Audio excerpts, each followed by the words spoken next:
नमस्कार, आप देख रहे हैं मौसम तक चैनल। मैं हूं देवेंद्र त्रिपाठी। दिसंबर के पहले दिन यानी 1 दिसंबर को संपूर्ण भारत में कैसा रहेगा मौसम का हाल, आइए जानते हैं।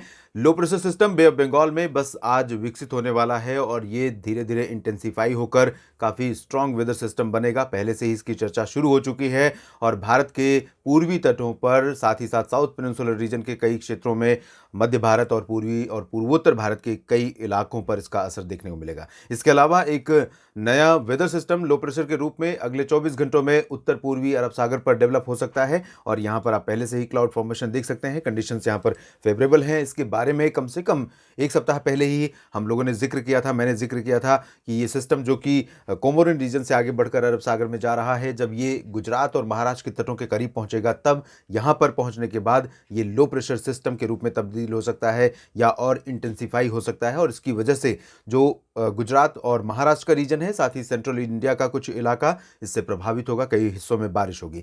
इसके साथ ही साथ एक डब्ल्यूडी उत्तर भारत के पर्वतीय इलाकों के करीब है और इसका इम्पैक्ट आप बादलों के रूप में यहाँ सैटेलाइट तस्वीरों में देख सकते हैं उत्तर भारत के पहाड़ों पर और साथ ही साथ पाकिस्तान, इससे सटे अफगानिस्तान पर बादलों की जो मौजूदगी है वो बढ़ती हुई नजर आ रही है।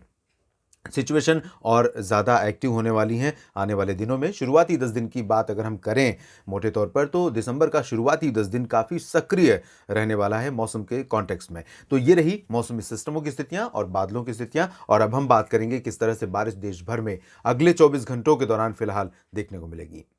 इस मॉडल को अगर आप देखें तो पूरब से शिफ्ट होकर बारिश पश्चिम की तरफ पहुंची है और पश्चिमी घाट पर गुजरात के तटों से लेकर दादरा, नगर हवेली, दमन दीव और महाराष्ट्र के तटवर्ती रीजन्स में कई शहरों पर भीषण वर्षा अगले 24 घंटों के दौरान यानी 1 दिसंबर को देखने को मिलेगी। और यहाँ पर राजकोट, जामनगर, सुरेंद्रनगर, सोमनाथ, वेरावल से लेकर गुजरात का जो सौराष्ट्र रीजन है, तटवर्ती हिस्सा है, इसके साथ ही साथ दक्षिण पूर्वी इलाका जिसमें सूरत, वलसाड़, नौसारी, ताप, डांगी और डांग, तापी और नर्मदा, भरूच, ये जो रीजन्स हैं, इन भागों में कई जगहों पर मूसलाधार वर्षा रिकॉर्ड की जा सकती है। अहमदाबाद, वडोदरा, गांधीनगर, आणंद, छोटा उदयपुर, इन सभी क्षेत्रों में भी बारिश होगी और सुरेंद्रनगर, राजकोट में भी कई जगहों पर वर्षा होगी। कच्छ में भी बादल रहेंगे और लाइट रेन हो सकती है। उत्तर पूर्वी हिस्सों में गुजरात के फिलहाल बादल आ सकते हैं और लाइट रेन हो सकती है कहीं कहीं पर मेहसाना, पाटन, साबरकांठा, बनासकांठा, पालनपुर में, लेकिन भारी वर्षा इन उत्तरी हिस्सों में फिलहाल संभावित अगले 24 घंटों के लिए नहीं है।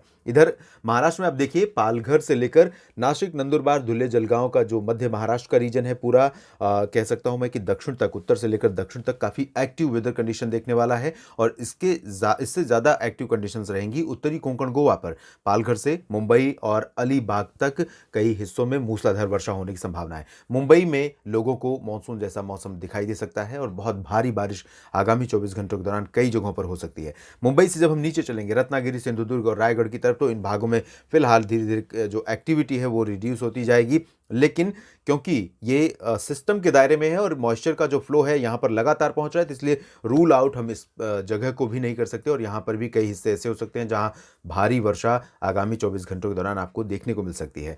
हल्की से मध्यम वर्षा इन दक्षिणी कोंकण गोवा क्षेत्रों में।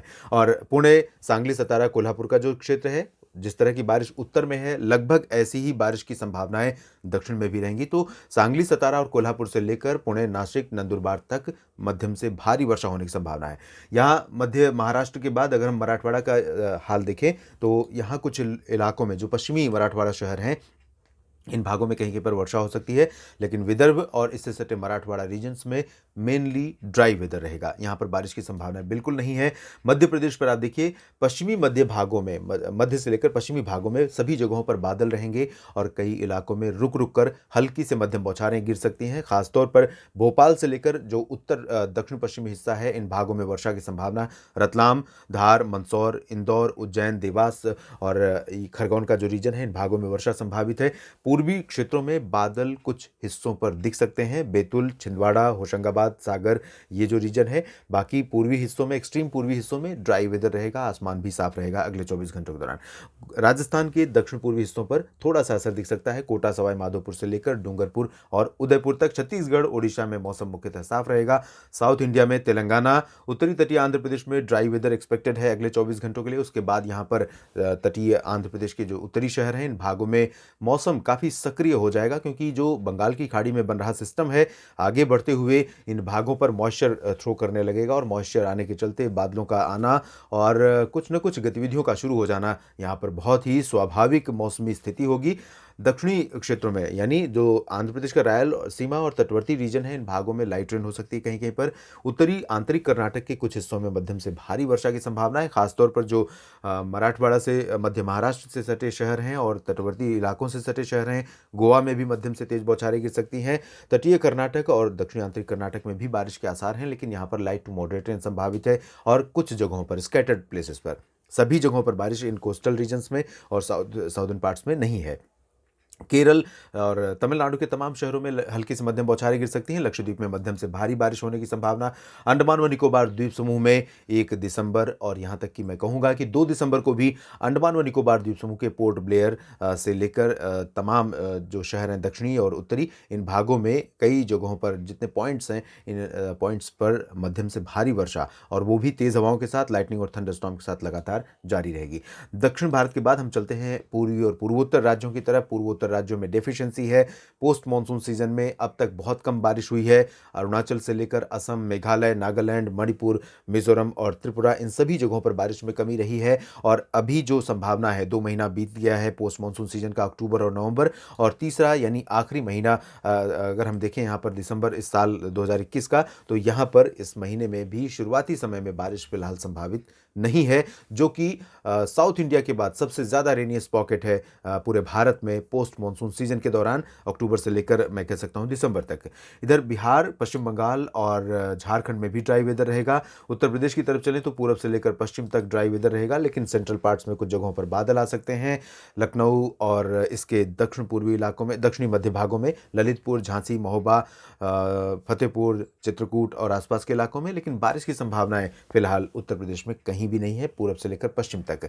लेकिन कुछ एक्टिविटी बादलों के रूप में ज़रूर यहाँ पर दिखाई दे सकती है। वेस्टर्न पार्ट्स में भी, राजस्थान के बाकी हिस्सों में भी बादल दिखाई दे सकते हैं WD के आने के चलते, और अब एक के बाद एक WD के आने का सिलसिला रहेगा। अगला स्ट्रॉन्ग वेदर सिस्टम WD के रूप में आ रहा है 4 दिसंबर को, जिसका प्रभाव पहाड़ों पर ही नहीं मैदानों पर भी दिखेगा और कई राज्यों में, कई शहरों में व्यापक वर्षा देखने को मिलेगी। उत्तराखंड, हिमाचल प्रदेश, जम्मू कश्मीर, गिलगित बाल्टिस्तान, लद्दाख और मुजफ्फराबाद, इन सभी क्षेत्रों पर बादल छाने कुछ जगहों पर और कहीं कहीं पर हल्की वर्षा होने की संभावना अगले 24 घंटों के दौरान है। बर्फबारी और तेज बारिश के लिए थोड़ा सा इंतजार करना होगा, जिसकी की प्रतीक्षा लंबे समय से पहाड़ी क्षेत्रों में बनी हुई है, क्योंकि आमतौर पर नवंबर के आखिर में पहुंचते पहुंचते ठीक ठाक बर्फबारी दर्ज की जाती है और ज़्यादातर घाटियां, ज़्यादातर जो हिल स्टेशंस हैं, वो सफ़ेद चादर में, सफ़ेद बर्फ़ की सफ़ेद चादर में ढके हुए नज़र आने लगते हैं। लेकिन अभी तक ऐसा नहीं हुआ है, बल्कि कह सकते हैं कि नवंबर से ज़्यादा बर्फबारी अक्टूबर में रिकॉर्ड की गई थी उत्तर भारत के पहाड़ों पर। इस बुलेटिन में इतना ही। आप लगातार बने रहिएगा, क्या क्या बदलाव होंगे मौसमी स्थितियों में मैं आपको अपडेट करता रहूँगा। धन्यवाद।